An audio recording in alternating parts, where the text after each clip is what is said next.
दोस्तों, ये जो आप अपनी स्क्रीन पर जहाज देख रहे हो, ये दुनिया का सबसे महंगा समुद्री जहाज है और इसकी कीमत है 1.40 बिलियन डॉलर्स।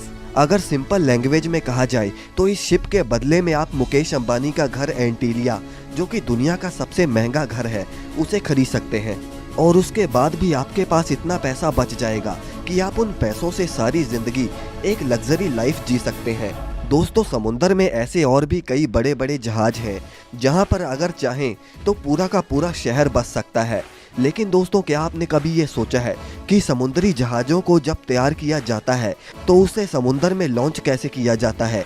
और मान लो कि अगर बीच समुंदर में बड़ा सा जहाज खराब हो जाए तो क्या होगा? आज की इस वीडियो में आपको इन सभी सवालों के जवाब मिल जाएंगे। बस आप वीडियो को एंड तक देखिएगा।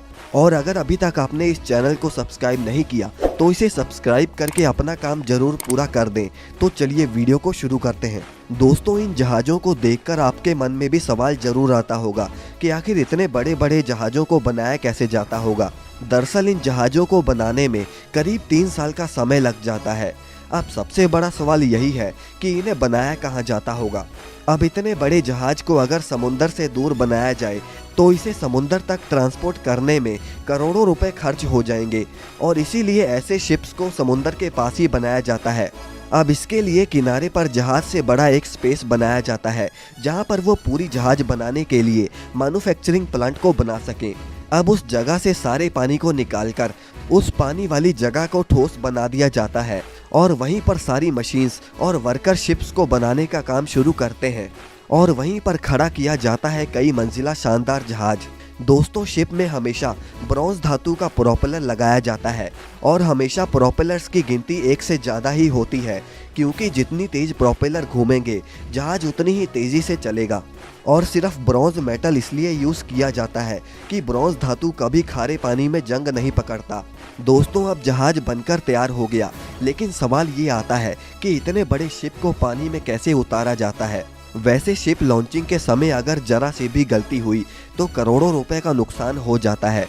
जहाज़ों को पानी में उतारने के लिए वैसे 4 टेक्निक्स का इस्तेमाल किया जाता है, जिनमें से सबसे पहली है फ्लोटिंग आउट टाइप लॉन्चिंग।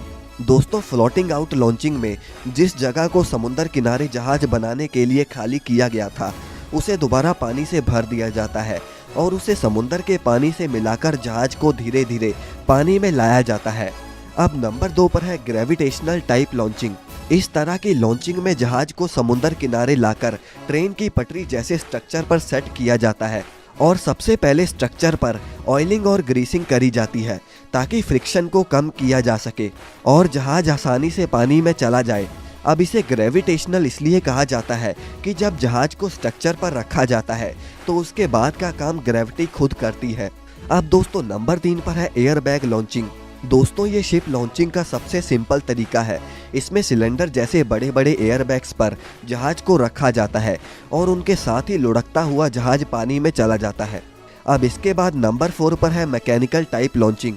दोस्तों, ये तरीका सबसे खतरनाक तरीका है और इसीलिए बड़े जहाज़ों को इस तरीके से पानी में नहीं उतारा जाता। इस तरीके में ट्रक या क्रेन की मदद से शिप को उठाकर पानी में रखा जाता है, जो कि काफ़ी रिस्की काम भी है और इसीलिए इस तरीके से बस छोटे मोटे जहाज ही पानी में रखे जाते हैं। अब दोस्तों, आइए हम बात करते हैं कि क्या होगा अगर कोई बड़ा सा शिप समुंदर के बीचों बीच खराब हो जाए। दोस्तों, अगर ऐसा होता है तो शिप पानी के बहाव के साथ बहना शुरू कर देगी। वैसे तो आजकल शिप में हमेशा 2 इंजन होते हैं, जिससे अगर एक इंजन काम करना बंद कर दे तो दूसरा टेम्परेरी इंजन काम में आ जाता है। और मान लो कि अगर दोनों ही इंजन खराब हो जाए तो फिर शिप में हमेशा एक इंजीनियर होता है और उसके पास हमेशा एक्स्ट्रा पार्ट्स होते हैं जिन्हें वो इमरजेंसी के समय इस्तेमाल करके ठीक कर सकता है। अब अगर मान लो कि शिप में वो ज़रूरी पार्ट ना भी हो, फिर शिप वालों को एक टग बोट अरेंज करनी पड़ती है, जिससे वो टग बोट उस खराब शिप को खींचकर किसी नज़दीक के पोर्ट तक ले जाते हैं। तो दोस्तों, ये था आज का वीडियो। वैसे अगर आपको मौका मिले तो आप एरोप्लेन से ट्रैवलिंग करना पसंद करेंगे या फिर शिप से? हमें कमेंट में ज़रूर बताएं। और इस वीडियो से अगर आपने कुछ नया जाना हो तो इसे लाइक करके चैनल को सब्सक्राइब करना ना भूलें।